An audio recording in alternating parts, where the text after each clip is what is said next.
What is going on, guys? Good morning. Hope you're having a good day. If you're a new viewer, my name is Michael. This channel is dedicated to being financially responsible, being intelligent with your money. I love the quote that says, most of us work 40 hours a week or more to make money, yet we don't even spend an hour a week learning about money. So that's what my channel is devoted to. Financial responsibility, making smart decisions. So today we are not going to be talking about credit scores, interest rates, bank terminology, or any of that stuff. We're actually going to be doing the basic 101 ways of saving money, and let's talk about going out to eat. Because honestly, guys, if I have a vice, it is not clothes, it's not cars, it's not fancy houses, it's none of that. It's going out to eat. Now, I'm not terrible about this, but it's something that I want to focus on because it's something that I constantly have to work on and have some self-discipline, because if not, I'm going to be having pho, ramen, sushi. I love the Asian food, so if I don't kind of work on this stuff, I'm going to be spending like 50 bucks a week on this. So before we get started, I do want to draw attention to a video that I made about a month ago. It hasn't got a whole lot of activity, and that's fine, but I just want to give you an update because there was a challenge aspect to it. So I made a video about Craigslist and getting rid of all the useless stuff around your house. Right? If it's something that you don't use, you don't need, whether it's an old video game console or clothes or furniture, whatever it may be, get rid of it, make a little bit of money, and declutter your life of the stuff that has no purpose. So I've sold 3 things so far, and I'm up to about $135. Not crazy, but hey, it's money, right? If we're talking about going out to eat, maybe that's a good way of supporting your going out to eat habit. Sell some stuff to pay for that. But I really want you guys to commit yourself to just doing something, even if it's one thing, letting us know what you got for it, how much money you saved, because we're trying to get to 10,000. Wanted to mention that real quick. Now, back to the topic at hand, going out to eat, saving money, all that fun stuff. Now, I'm going to rewind the clock a little bit. All right, let's go back to 2013. I just bought my condo, not this house that I live in now, but I bought a condo. I was on my own. And, I was at a point in life where just things were changing, right? And I would go out to eat a lot, right? There were just so many places now that I lived in the heart of Austin. And in case you guys don't know, I live in Austin, Texas, and we just have a plethora of great places to eat at. But, there were so many new places that I want to go try, and I was just wasting a lot of money going there. And here's the deal. I had to make a commitment to myself to be smarter about not spending money, so I made this rule. I could not go out and get food if it's just me.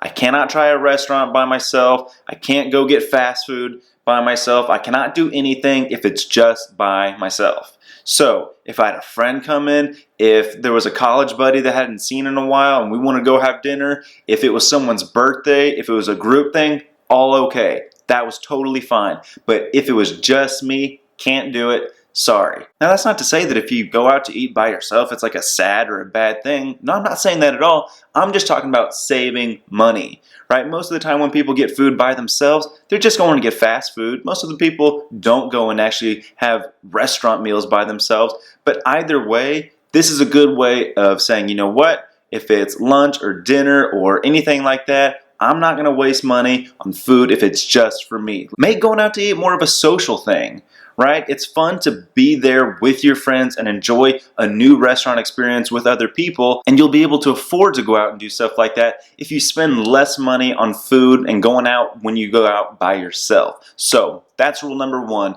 Do not go out to eat or get fast food by yourself. You got to have someone there with you. Alright, rule number 2, and this is something I pretty much follow religiously, okay? When you're out to eat at a restaurant, whether again, by yourself, with people, whatever, skip the appetizer, skip a drink, and skip a dessert.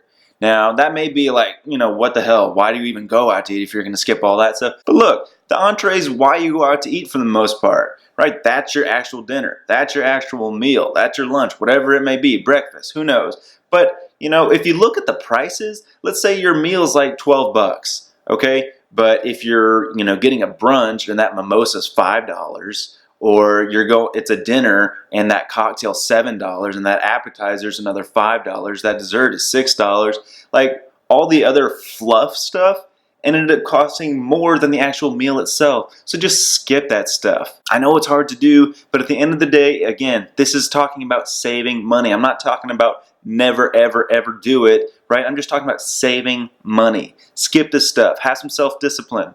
Look, when I go have Mexican food, I want a Mexican martini. It's my favorite drink that there is. But at the end of the day, is it worth $8? Maybe, maybe not. My point is, don't always do it. Try it. How about this? Try it for a month. You know, if you're someone that has a lot of social occasions where you're going out to eat with friends, right, this stuff is going to add up. Stop it, cut it out for a month, write down how much money you saved, and ask yourself, like, wow, do I miss being slightly buzzed all those occasions, or am I glad that I've got this extra $100? You tell me. On to rule number 3. This one's pretty simple to do. If you are someone that likes to go out to eat and you don't want to stop or deprive yourself, how about this? Make a cut in your grocery bill spending each week or each month or however often it is that you go to support that. Sometimes what I'll do is if I know that, oh, that place has got a pho special on Wednesday, I want to go out and have it. I know it's going to cost me like $8 to go do that. Well, then when I'm going to the grocery stores and I'm getting everything, I'm just going to try and cut out $8 that I would normally spend.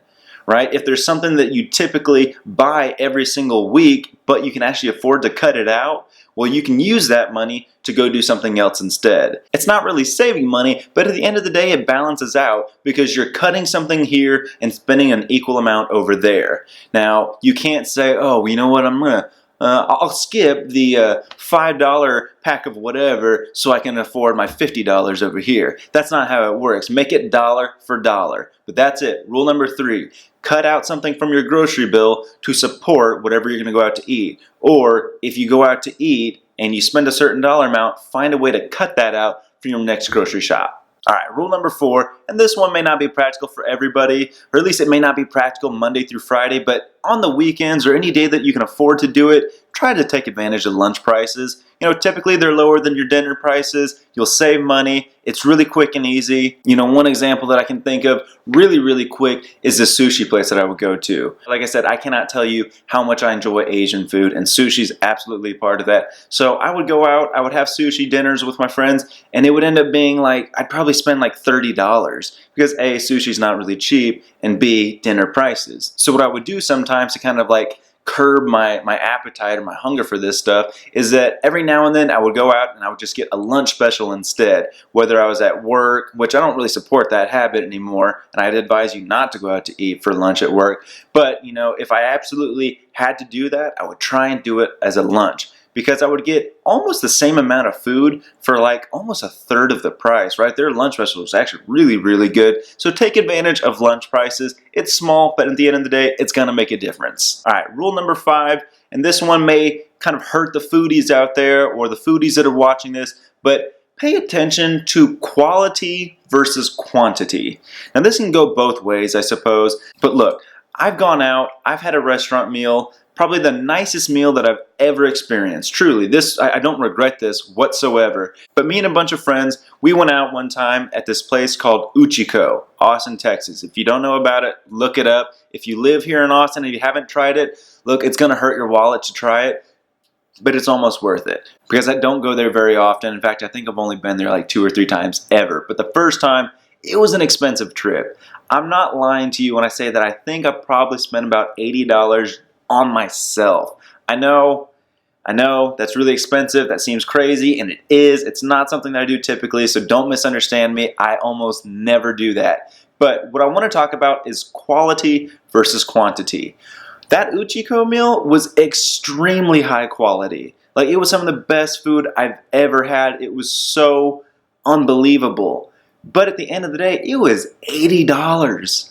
Right? And I don't even know if that was including tip. I really can't remember because it was years ago. And even though the quality was superb, out of this world, great food, I kind of look back and compare it to a lot of my favorite spots around town that aren't those type of places. Like I talked about pho earlier. I've got a place that I can walk to practically from my house, and they do on Wednesdays $6 pho nights. And I can't tell you how much, again, I love pho. It is so good. I'm actually going to be going to Vietnam this summer, and I'm so excited for all the street food that I'm going to try while I'm out there. So here's the thing though, you know, that bowl of pho that costs $6 warms my heart up, right? My belly's full, my heart is full, I'm feeling happy, and I spent like $6.85 or something like that, right? Pretty damn cheap.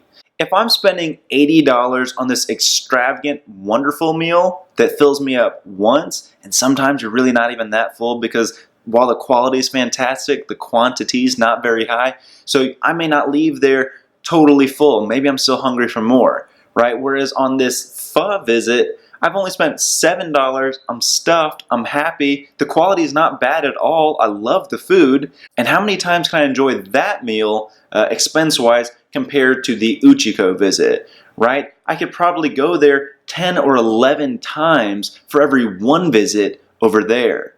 So, for all the foodies out there that you're going out, you're spending like $50+ a meal, I'm not telling you don't do it ever. I'm not telling you not to enjoy your life. I'm just saying pay attention to this stuff. Because if you're going out and having those type of meals all the time, right, you're really just spending a whole lot of money on that stuff. And if you can find a place that you like, has good quality, and it's not crazy expensive, you can go out and enjoy those experiences with your friends more often. So those are just 5 quick, easy ways to save money on going out. This stuff may seem trivial right now, but calculate the savings over a decade. And I bet it's astronomical. I bet it's way more than you thought it would be. So, what are your thoughts? How do you save money when it comes to going out to eat? What are your practices? Is there something that you do differently? Is there something that you just couldn't do out of these 5 things? I want to hear from you guys, but thank you so much for watching. I appreciate you taking the time out of your day to devote yourself to learning something and being responsible, but thank you so much. Take care. Have a good day. Hey guys, thanks again for watching this video. I hope you learned something new from it and you were able to strengthen your financial position. I'm going to keep coming out with more videos, so please stay tuned, but go ahead and like, subscribe, comment, and have a good day.